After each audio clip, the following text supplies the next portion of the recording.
So we're just doing a practice walk here with Mr. Sage on the pressure leash. See how he does. He did really good the first time and we've been able to get in some practice.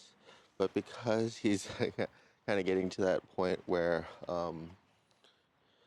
it's a little bit harder to see his progress because he's doing so well, that you have to kind of really look for and appreciate when he does even better, right? Good boy.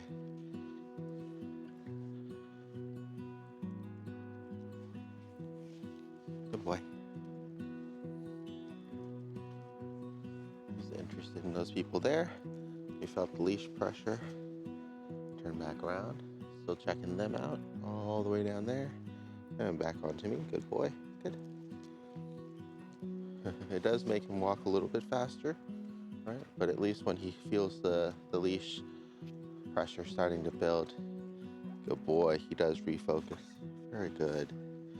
And that's the thing, because he's very friendly, we don't want to overcorrect to kind of discourage him wanting to socialize and meet new people. We just need him to be able to control himself, just to make it easier for his mom that he's not pulling on the leash to get to those people. So really developing that impulse control and that patience, refocusing for guidance. It's always a lot safer for dogs too in that situation, because sometimes other people may be allergic or they don't like dogs, or nowadays a lot of people are just kind of in a rush, especially around the holiday season, and don't have time. Oh, got it. To stop and interact. And so it's okay every now and then, if he's got to be disappointed. So here he's pulling through. Good boy. Triggers the leash pressure. Good. He stops. So once again, good boy. I think it's just because he has to use the bathroom. So we're going to pause here on the device. And back on this side. Careful. There you go. Easy. There you go.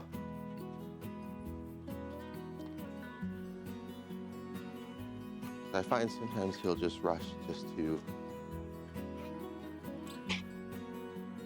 get to somewhere to pee. There we go. Seeing if that's the case or if he's just following his nose.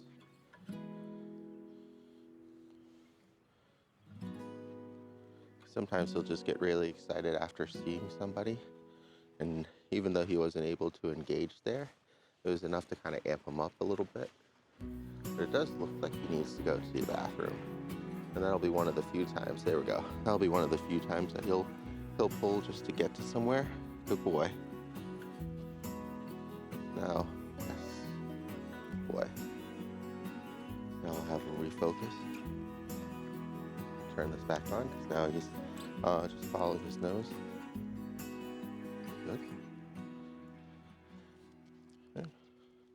And try to make it easy on him by walking a little bit faster and going towards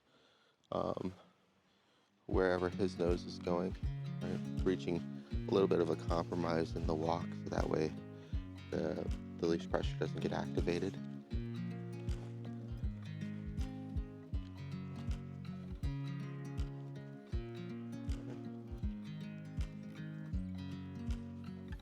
I'm going back to just kind of walking normally here.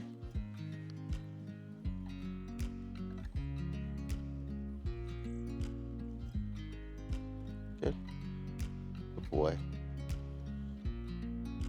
Yeah, those I found are kind of the only two instances where he'll start to pull is just because he's excited and picking up speed, either to use the restroom or to interact with people. There we go. And that's where it can be really important to pay attention to your pup while you're out walking with them and practicing. Kind of pick up on those nuances of their behaviors and personalities, what they'll usually do. So in those moments, instead of correcting him, trying to find an appropriate place for him to relieve himself as quickly as possible, right? Um, and then only discouraging if he's really starting to like hard pull to really correct that, to have him slow down a bit and redirect his focus. Because now, once again, after he's relieved himself, good boy, he's able to kind of refocus a bit more. Yes, good boy.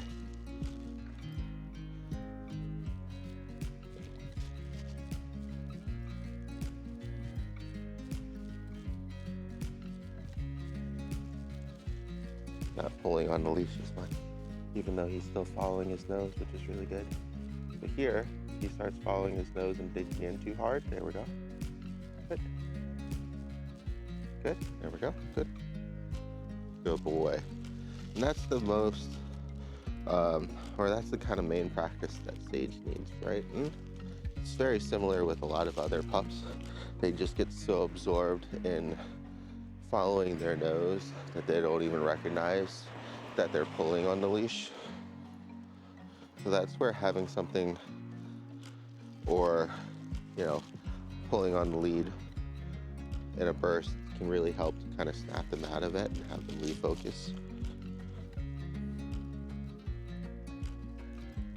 More than anything else. Good boy. You just don't want them to learn to just ignore that leash pressure again and keep focusing on whatever their nose is following. He's doing a much better job of checking back in. It's really good. Good boy. Hold on. Cross the road, and then we'll give you a reward. Good boy.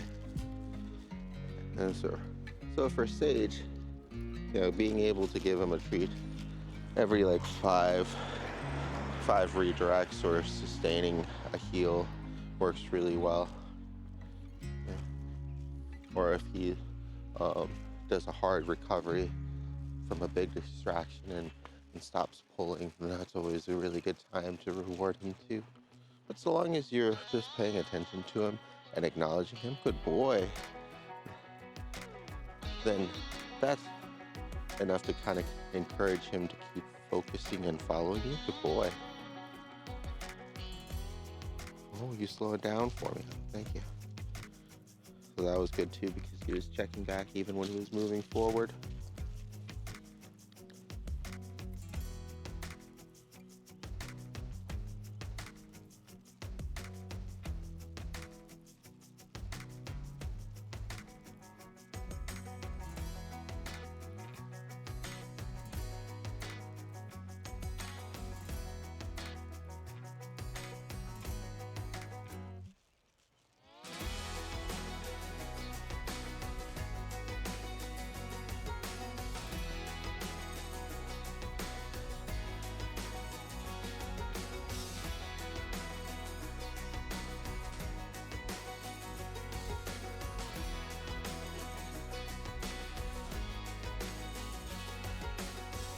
I'm giving him more freedom on the walks to follow his nose, because that's really the kind of practice that he needs the most. Because when he is focused on us, good boy,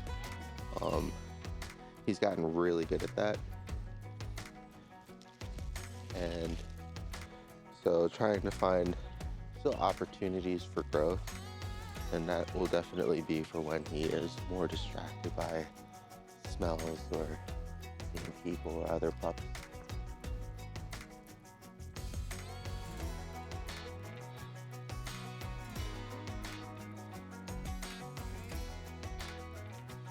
I'm gonna go left. Coming with it. Didn't need any pressure. That's good. Stop and let him smell.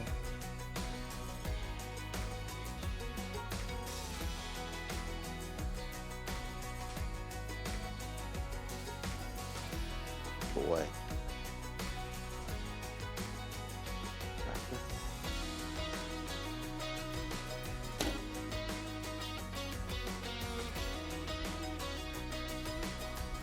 Good boy.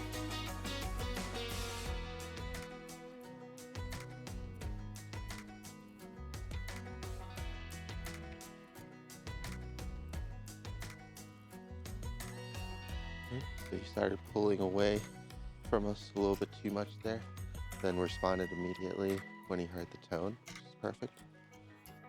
Leave it. Don't know what it was there that he was trying to get into because I couldn't see. I'm just using some leash pressure and leave it command to get his focus back in.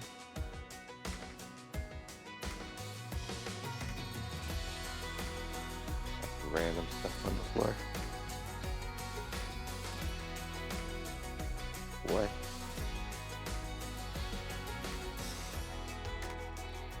Still does best with leave it when you can kind of prepare him or warm him up a little bit. So what I would recommend is when you're home cooking or out on a walk and you find something that's interesting to him, go ahead and take a few moments to practice him refocusing on you and leaving that food on the counter, coming back to you, leaving whatever food is on the floor while you're walking, and go back and forth. Because right now we're concentrating on his walking behaviors. We're not going to take the time to do that because we did a whole lot of that yesterday.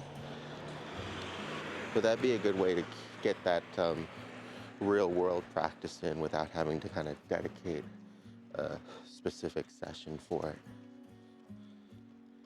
Boy, might just take 5 or 10 minutes longer when you're trying to prepare breakfast, lunch, or dinner. And you don't have to do it for every meal all the time, but at least stopping and working with him for one of them when you have more time really benefits him greatly with his impulse control and ability to focus on you and leave things alone. Good boy. Very good.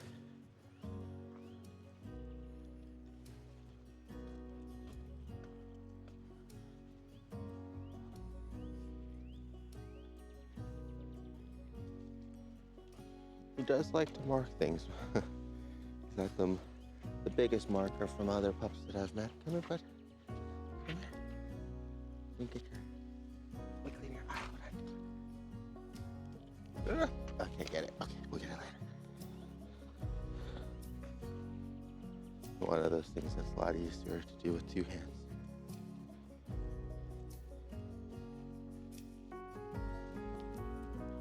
Good boy.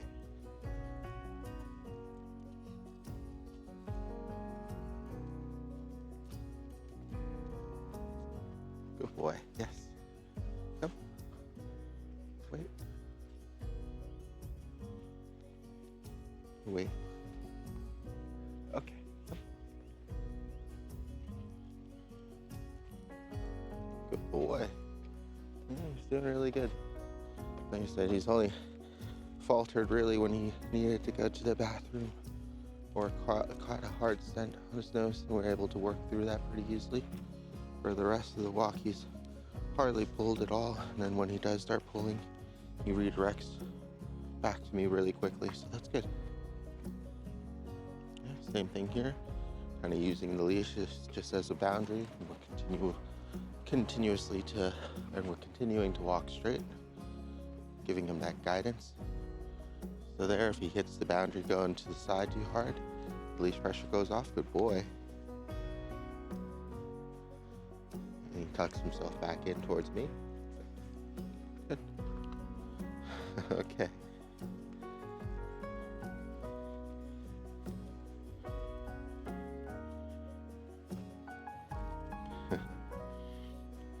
Good boy.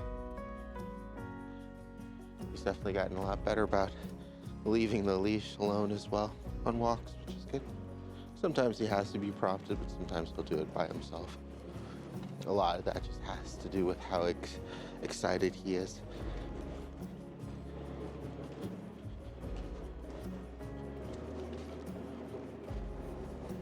Good boy.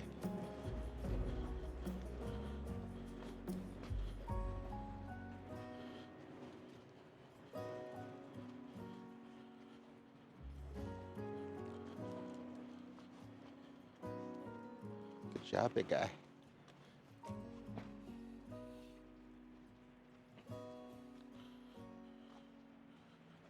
So I'm just keeping a steady pace here so that way he's kind of forced to keep up and not linger so much.